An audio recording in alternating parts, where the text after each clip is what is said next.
Welcome everyone, I'm Bob Bonds. North Carolina's more than 70 public power communities provide reliable electricity for homes, business, and industry. Our communities would like to help our residential customers plan for the cooler months ahead with some simple tips that will help make their homes more energy efficient. I'm joined today by Don Stafford. Don comes to us from Concord, one of our public power communities. Don has over 28 years of experience in energy conservation, and for the past 10 years has been working with our communities. Welcome, Don. I'm glad you could be with us today. Thanks, Bob. Today we'll talk about some things that help our residential customers reduce their electric bills and make their home more comfortable. Wonderful. That sounds great. We're here at a fairly typical house for our service area, so let's get started. I'm sure there are a number of simple and inexpensive improvements that we can make that will really save some dollars in the coming winter months. Okay. Bob, let's start at the front door. All right. We have a storm door on this house, and this is always helpful in keeping the door area more comfortable and reducing air leakage. In addition to that, we should have weather stripping as they have here. This is weathered and worn over the years, so it's really time to replace it. And I would suggest using something similar to this, which fits right into the corner. You tack it into the door frame, compress it against the door at the same time, and that'll keep air leakage from around the door. Don, how much would it cost to install this weather stripping, and also how much time would it take? It would cost about $6 or $8 to do this door, and it could be done in about 10 minutes. Wow, that sounds like an inexpensive and quick way to help keep your heat in. It certainly is. Very easy, very inexpensive. Let's go look at the window area. Okay. Now, Bob, as we look at the windows, we need to be sure that there's no cracks here. If there is, we need to weather strip it, just like we did the front door. And around the frame is a place that always needs caulking, even though the crack is small. You get air in there, so that needs to be sealed with caulking. And if you do that, you're going to keep out most of the air and help improve the comfort and reduce the cost of heating. Don, what about the plastic window kits that I've heard about? Can you tell us a little bit about them? Sure can. They're available at most hardware and building supply stores. This is a plastic that's applied to the inside of the window, and it does the same thing as a regular storm window that you would have on the outside. Also, I know some homeowners have cracks maybe in their exterior walls. What would a homeowner use to seal those cracks? Best thing for that is foam in a can, something like this. You apply it through this tube into the crack around the window, and it expand and fill up the larger cracks. I see. Well, always remember, no matter how simple the repair, always wear safety glasses and gloves, whether you're caulking or using expandable foam. Don, let's take a look inside. Okay.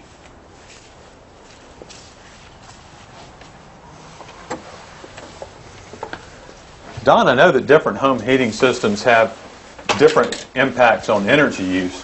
Does it really matter what type of home heating system a customer is using? Well, heating systems have different efficiencies, but these tips will help the homeowner no matter which type of system they use. I see. The thermostat is an important part of the heating system. We want to set it where we're comfortable and leave it, don't play with the thermostat. Why is it important to leave the thermostat set at one temperature? Well, if you increase the temperature 1 degree, it increases your heating costs from 3 to 5%. Really? So it makes a significant difference. It certainly does. Well, I know some of us are tempted during cold weather to go out and buy space heaters. How efficient are they? They're not very efficient, not nearly as efficient as a central system. But if you decide to use one, certainly follow the manufacturer's recommendations. Okay. I know outside we spoke about exterior caulking. Are there some places inside where heat can escape easily? Well, not enough to be concerned about, because all the caulking is usually taken care of on the exterior and at the time the house is constructed. Okay. Let's go upstairs and take a look at the attic. Okay. Well, Bob, let's start right here with the pull downstairs.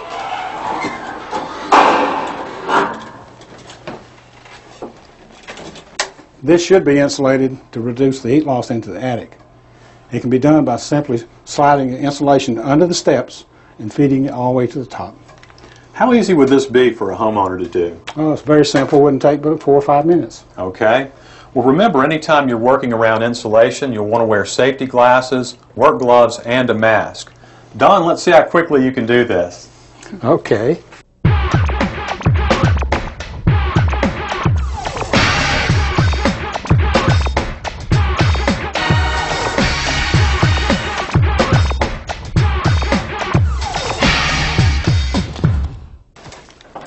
was fast, Don. Now, I know some homeowners have whole house fans that are mounted in the ceiling. Are there any steps that need to be taken to winterize them? Yes, they need to be sealed off. A simple way to do it is to put some plastic across the bottom. Or if they want to access it from the attic, put a box around it and insulate the box. They just need to be sure they remove the box before they use the fan. Okay. Well, let's close up here and take a look at the rest of the house. Okay.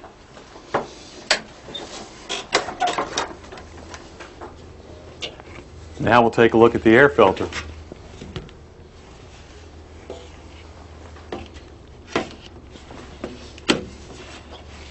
Now that's a dirty filter. As it gets dirty, it restricts airflow, and that makes the heating system less efficient. How often should we check these filters? At least once a month, and change as needed. Okay. Another way to keep cold air out is to insulate the receptacle on the exterior wall.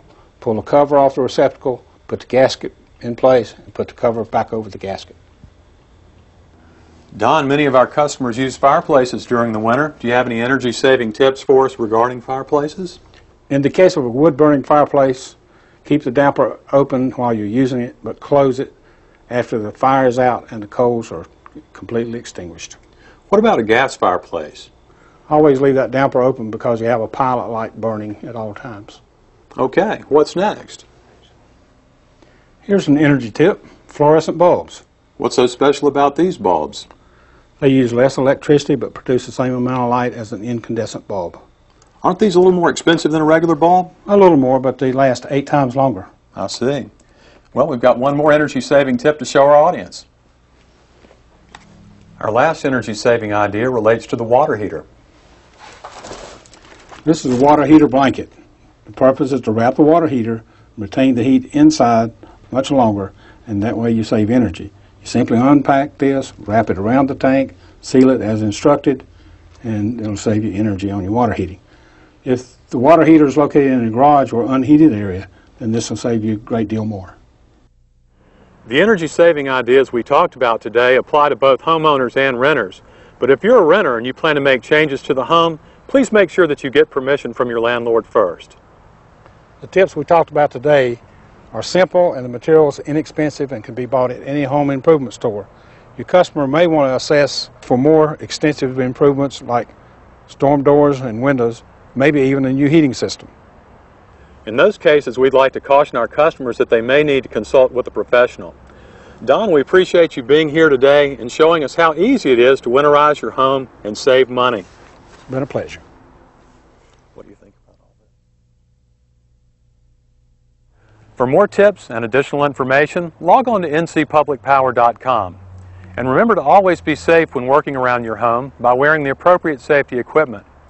This message has been brought to you by North Carolina's public power communities, providing reliable electricity in cities and towns throughout the state.